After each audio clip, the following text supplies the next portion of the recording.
జగన్ క్యాబినెట్లో పనిచేసిన మంత్రులు కూడా మ్యాక్సిమం ఓడిపోతున్నట్టుగా తెలుస్తోంది. ఎందుకు అంత వ్యతిరేకత? దాదాపుగా మంత్రులందరూ ఓడిపోతారండి. ఎక్కడన్నా చీపురుపల్లిలో బొత్స సత్యనారాయణ ఒక 2-3 వేల ఓట్ల మెజారిటీతో బయటపడటానికి అవకాశం ఉంది, కానీ ఎక్కడ కూడా ఏ మంత్రి కూడా గెలిచే పరిస్థితి లేదు. మొత్తం అందరూ వాషౌట్. ఎందుకు ఇంత తీవ్ర వ్యతిరేకత ఉన్నది అంటే, ఇప్పుడు సంక్షేమం మేమే ఇస్తున్నాం. వాళ్ళెవరో కొంత సోషల్ మీడియాలో ఒక పోస్ట్ ఏదో బాగా సర్క్యులేట్ చేస్తూ ఉన్నారు.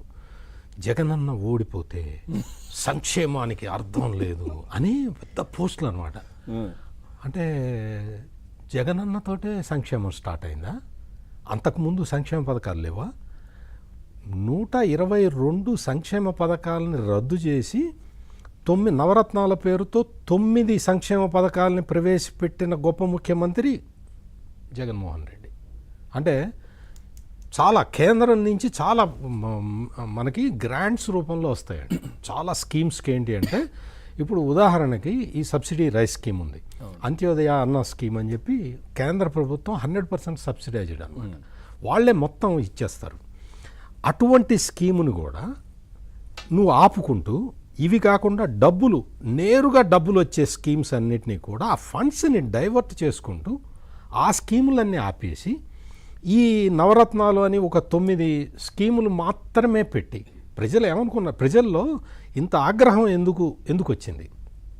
అంతకు ముందరున్న సంక్షేమ పథకాలని కంటిన్యూ చేస్తూ ఈ నవరత్నాలు ఇంప్లిమెంట్ చేస్తాడు జగన్మోహన్ రెడ్డి అని ఎక్స్పెక్ట్ చేశారు. ఓకే, ఈయన చెప్పిన విధానం కూడా అట్లాగే చెప్పాడు.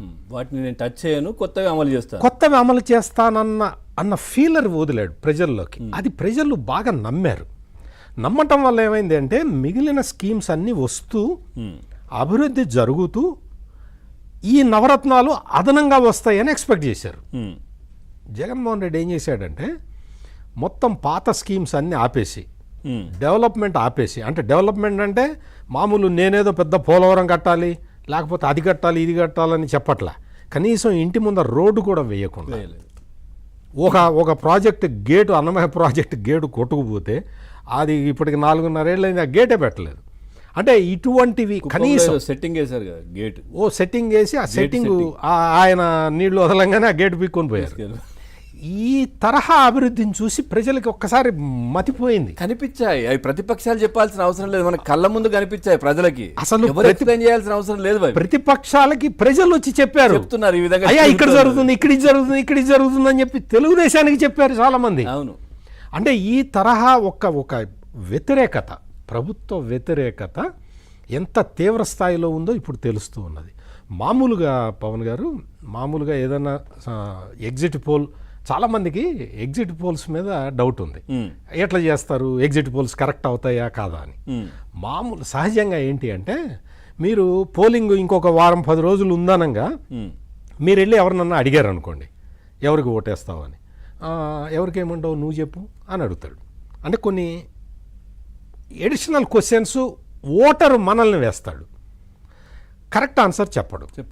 తర్వాత ఓటు వేసిన తర్వాత వారం 10 రోజులకి వెళ్ళి అడిగారు అనుకో, మళ్ళీ అప్పుడు సర్వే చేస్తే ఏమవుతుంది అంటే, చుట్టుపక్కల వాళ్ళు ఎవరెవరికి వేశారో చూసుకొని అదే చెప్తాడు తప్ప తను ఎవరికి వేశాడో నిజాయితీగా చెప్పడు ఓటరు. ఇది ఓటరు మనస్తత్వం. ఎగ్జిట్ పోల్స్ ఏం చేస్తాయంటే, ఓటు వేసి బయటికి రాగా